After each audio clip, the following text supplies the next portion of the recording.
How do you figure out who the right people are Okay. when you're bringing people into your life? In work, this woman, generally. Give us a sense for that. I think that's a great question. And there's a part of it that's magic. And that magic is, for example, what happened the first time you and I met, right? There are people you just know, you connect to, and you know you'll be in each other's lives forever. Sometimes that just happens, but there is the underlying reason. And I think it is a couple of things. One, I'll do the personal and the professional. So, because you said bringing people into your life, sometimes that's personally, and the other time it's hiring and building teams. So let's do the personal first. I think the personal part is being really focused on where you're trying to go in your life. And I usually, by the way, this is what I do on a once per year basis. At the start of the year, I make a list of how I want to grow this year.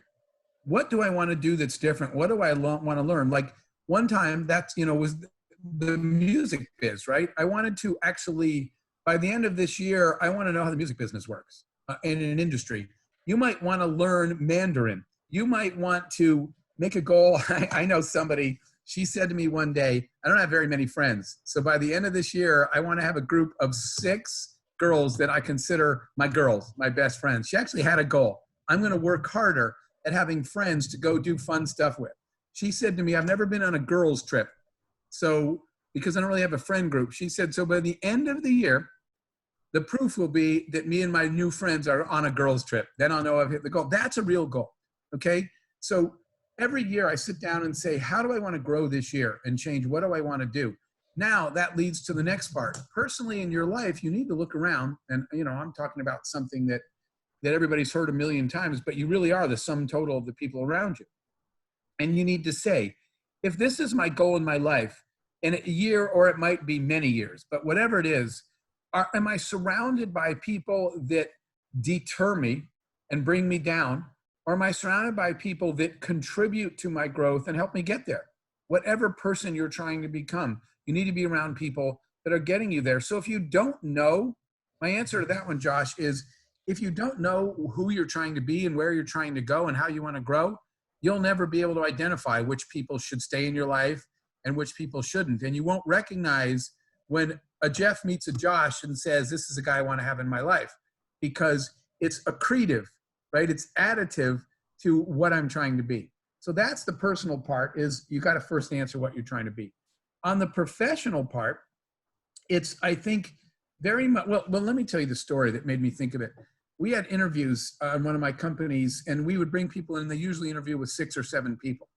And we had 2 people coming in one day, and in the morning, the guy that was interviewing got there first.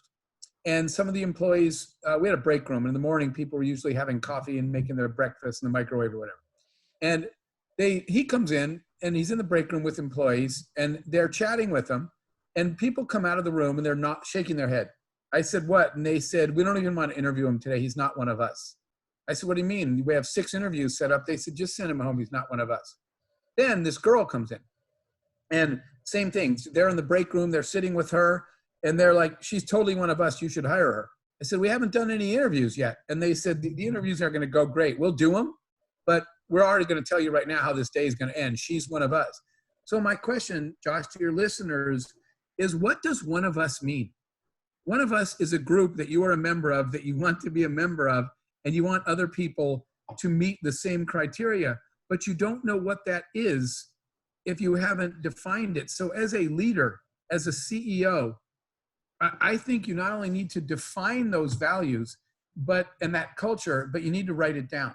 So that what I was telling you about earlier, humanity first, when people talk about vision statements and value statements, a lot of times there's 14 of them, and they're really lofty, and they don't guide. Here's the way I want you to think of your values.